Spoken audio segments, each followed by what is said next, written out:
नमस्कार दोस्तों, prudent education में आपका स्वागत है। मैं ओपी यादव बाल मनोविज्ञान लेकर आपके सामने उपस्थित हूँ। तो वर्तमान समय में सी टेट यूपी टेट की परीक्षा को देखते हुए आप लोगों के सामने बाल विकास एवं शिक्षण विधियां, जो कि CTET और UPTET दोनों में ही से संबंधित प्रश्न पूछे जाते हैं। तो सबसे पहले हम किसी भी परीक्षा को देने से पहले सबसे आवश्यक हो जाता है कि हम उसके सिलेबस को जान लें। बिना सिलेबस पढ़े अध्ययन करने में उतना आनंद नहीं आता। एक बार अगर हम सिलेबस जान लेते हैं, फिर हम उसका बिंदुवार क्रमबद्ध रूप से अध्ययन करेंगे, जिससे आपका कुछ भी छूटने ना पाए। और यह अनिवार्य प्रश्न पत्रों में से एक है, जिसमें से 30 नंबर के प्रश्न पूछे जाते हैं। बाल विकास एवं शिक्षण विधियां, इसमें सबसे पहले बाल विकास का अर्थ, बाल विकास के क्षेत्र, बाल विकास की अवस्थाएं, बालक में शारीरिक विकास, बालक में मानसिक विकास, बालक का संवेगात्मक विकास, भाषा, बालक के व्यक्त करने की क्षमता, सृजनात्मक क्षमता, बालक के विकास के आधार क्या क्या हैं, उसको कारक कौन कौन से हैं जो प्रभावित करते हैं, वंशानुक्रम, वातावरण का बालक के विकास पर क्या प्रभाव पड़ता है, संचार माध्यम, बालक किस प्रकार से संचार को चुनता है या एक दूसरे से संवाद किस प्रकार से करते हैं। वहीं सीखने का अर्थ एवं सिद्धांत, सीखने का अर्थ जिसको कि अधिगम भी कहा जाता है, सी टेट में इसी का नाम अधिगम कर दिया है। और इसमें उत्तर प्रदेश में सीधे सीधे सीखने का अर्थ हम सिद्धांत रखा हुआ है। इसमें हम अधिगम क्या है, इसका अर्थ क्या है, इसकी परिभाषा, प्रभावित करने वाले कारक, प्रभावशाली विधियां, इसके साथ साथ इसमें अधिगम के नियम भी हैं। हम अधिगम के नियम में जैसे थार्नडाइक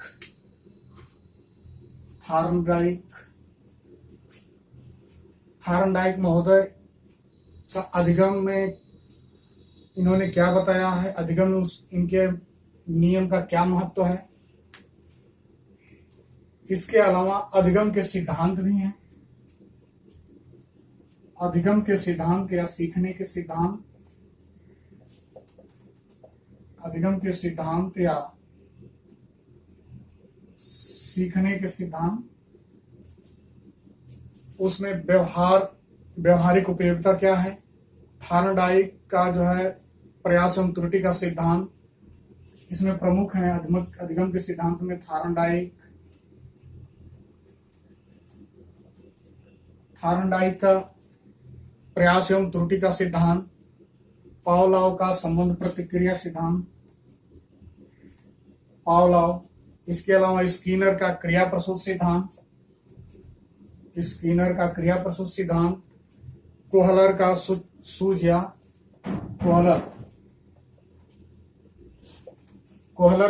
सूझ या अंतर्दृष्टि सिद्धांत। इसके अलावा जीन पियाजे वाइगोस्टकी, इसके अलावा जीन पियाजे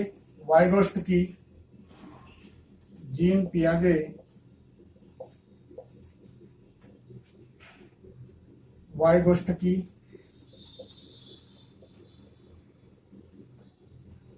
के सिद्धांतों का अध्ययन करेंगे। इसमें सीखने का वक्र का अर्थ क्या है, सीखने का पठार, कारण एवं निराकरण। सीखने का पठार, वक्र,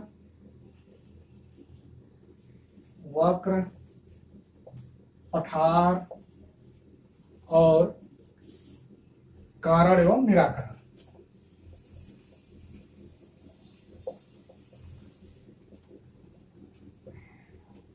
तीसरा प्रमुख बिंदु है शिक्षण एवं शिक्षण विधियां। तो शिक्षण विधियों का अर्थ क्या है, शिक्षण विधियां का उद्देश्य क्या है, शिक्षण विधियां किस उद्देश्य के लिए दिया जाता है। उसमें संप्रेषण सिद्धांत, शिक्षण सूत्र कौन कौन सी हैं, शिक्षण की अन्य सहायक विधियां कौन सी हैं, जिसको प्रविधियां कहा जाता है। नवीन विधाएं, जो नए नए शोध हो रहे हैं, नए नए शिक्षण की विधियां लाई जा रही हैं। इसके अलावा सूक्ष्म शिक्षण, यानी छोटे स्तर से लेकर के बच्चों को किस प्रकार से शिक्षा दी जाए, आधारभूत कौशल किस प्रकार से विकसित किए गए। इसके अलावा शैक्षिक समावेशन, शैक्षिक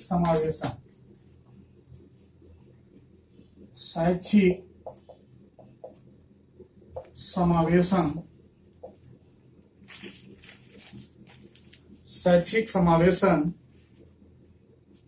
से अभिप्राय क्या है, इसकी पहचान क्या है, यानी निराकरण क्या है।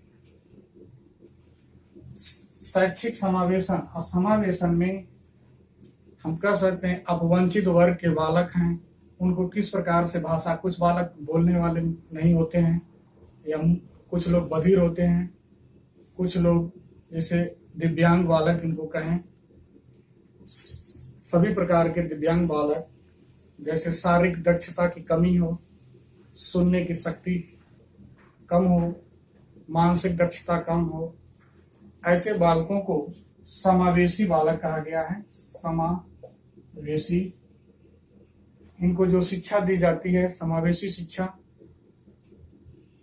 समावेशन के लिए कौन कौन से उपकरण हैं, कौन कौन सी सामग्रियों और विधियां अपनाई जाती हैं, इसमें प्रमुख है जैसे ब्रेल लिपि, इसके अलावा निर्देशन, किस प्रकार से उनको निर्देशित किया जाए, क्या परामर्श दिया जाए, और इसका उद्देश्य क्या होता है, प्रकार क्या होता है, विधियां, आवश्यकता एवं क्षेत्र, दोनों पर अलग अलग बल देंगे। समावेशी शिक्षा की आवश्यकता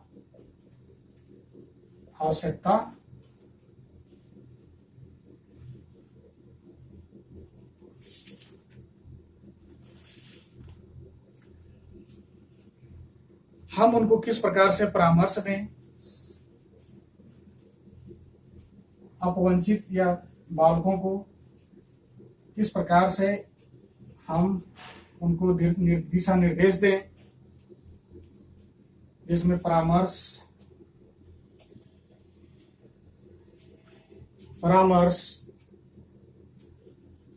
के लिए बहुत से विभाग की स्थापना की गई, बहुत सी संस्थाएं बनाई गई, जैसे मनोविज्ञान केंद्र, मंडल स्तर पर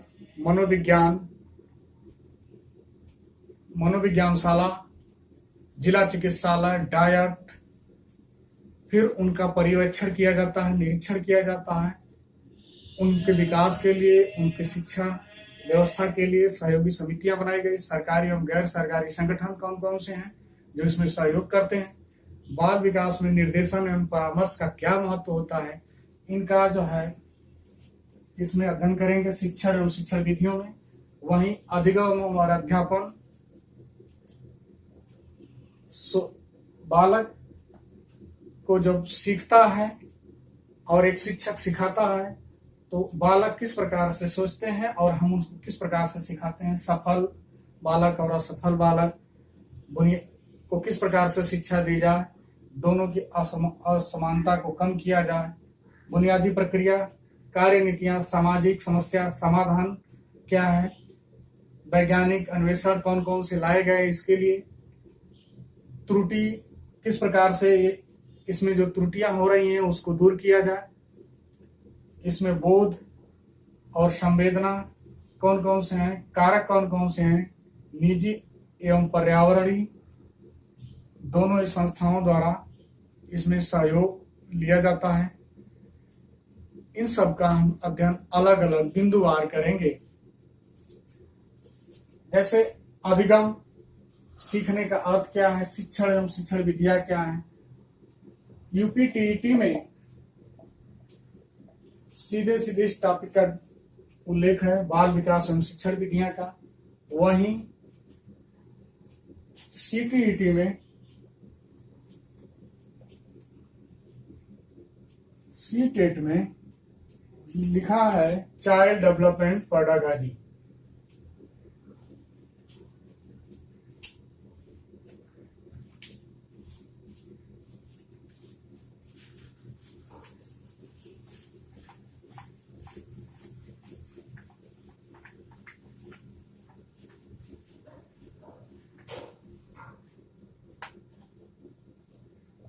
चाइल्ड डेवलपमेंट एंड पेडागॉजी।